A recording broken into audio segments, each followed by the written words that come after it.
Recognizing that the Japanese had no concept of surrender and were not likely to surrender without using the atomic bomb, Harry Truman ultimately elected to use the bomb. A final warning was issued to Japan: surrender or suffer swift and utter destruction.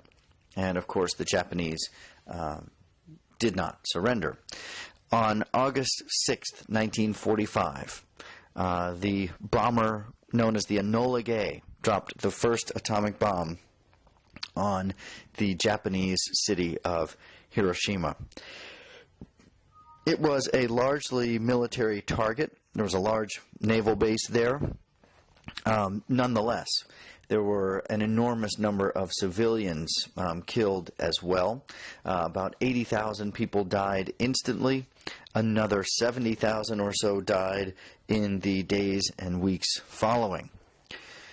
A second bomb followed on August 9th, the target being the Japanese city of Nagasaki, which was a largely civilian center. And so the message sent here was a little bit different.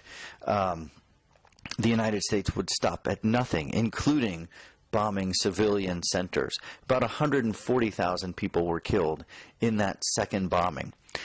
At that point, even the Japanese, with virtually no concept of surrender, understood that their situation was hopeless. There was no other option but to surrender, and so it took a couple of weeks to bring all of the vital people together. But on September 2nd, 1945, the Japanese finally surrendered. Appropriately enough, aboard the USS Missouri, which was a battleship that had been sunk in the attack at Pearl Harbor and had been raised in time for this occasion. And Missouri also happened to be the home state of the President of the United States, Harry Truman, so it was thought to be an appropriate site for the surrender.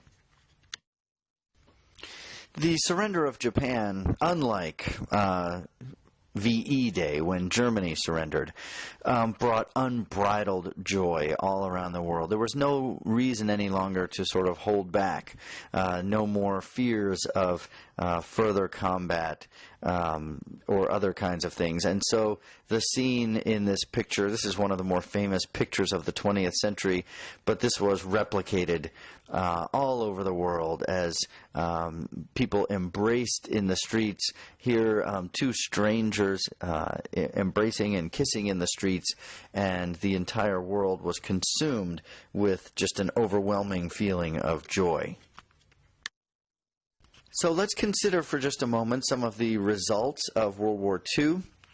A number of these are things that I've mentioned along the way, but we'll just kind of summarize the impact of this incredible, monumental conflict. More than 50 million people killed during this war, and that includes the entire world. It includes soldiers along with civilians. It includes the more than 6 million Jews killed during the Holocaust, but just a catastrophic conflict that resulted in more than 50 million deaths. As awful as it was, from the American side, the death toll was relatively small. About 400,000 Americans killed during this war. And while, of course, that is a very significant and tragic number, when we compare it to some of the other combatants, you come away with a different feeling about the war. And I'll show you some of those statistics on the next slide. World War II, of course, brought about the end of the Great Depression. It was the productivity of the war years that I've discussed that got the economy going again, and that really almost eliminated unemployment. And so it is not so much the New Deal, although the New Deal helped to improve the situation. It was World War II that really ended the Great Depression. We also talked about some of the new technologies. Wartime always has a way of sparking our ingenuity. We talked about things like radar and sonar, any number of the wartime developments themselves, improvements in the airplanes and things like missiles, which are coming on at the end of the war, and also something like television, which was developed prior to the war but really kind of enhanced for military purposes as the war went on.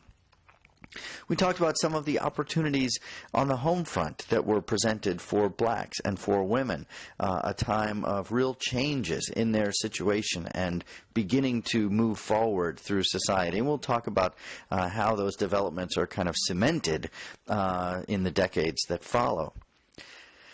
World War II also led to heightened power for the United States president, culminating with Harry Truman making the decision to drop the atomic bomb, which perhaps may be the most monumental decision that any human has ever had to make. And so there's no question that as the war ends, the most powerful person in the world is the President of the United States, in that case, Harry Truman. And finally, World War II brought an end to America's preference for isolation and neutrality.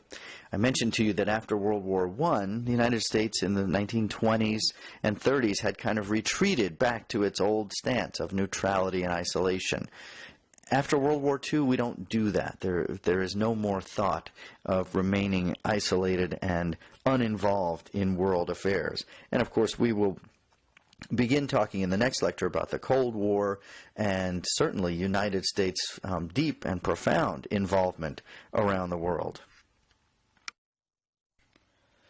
And here we have a chart from your textbook that illustrates the number of deaths and casualties.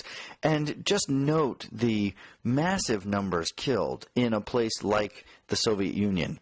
And so as we contemplate the beginnings of the Cold War, this rivalry, why is it that the Soviets resent the United States? Well, in part, the answer lies on this chart. The Soviet Union losing as many as 20 million or more to this war, and the United States less than 500,000. So we have paid a relatively small price. And so we will be talking about things like this as we begin our discussion of the Cold War in the next chapter. So as we begin to transition into our discussion of the Cold War for the next chapter, let me just discuss in a little bit more detail some of the legacies of World War II, because it really is in the later stages of World War II that all of the groundwork is laid for the factors we're going to be discussing in the Cold War and the early parts of the next chapter. And so we can point to really two profound legacies of World War II that overshadow the history of the world for the next 40 years, and in some cases even longer. One of them is the atomic bomb. It has been described as a sort of Pandora's box. We can never go back to a world without the atomic bomb after Harry Truman makes the decision to use it. And so it is not just another weapon of war. It's not just the next big weapon. It's a unique, strange, kind of awesome force. And when it was tested, you see it leaves that awesome sort of mushroom cloud. There's an atomic wind that blasts out and levels anything in its path. There's an atomic light that blinds anyone who happens to look at the direct explosion itself. And some people talked about it as if the forces of hell had been unleashed on Earth, literally.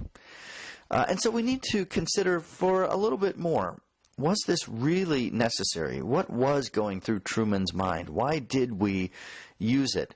Perhaps we could have selected another option.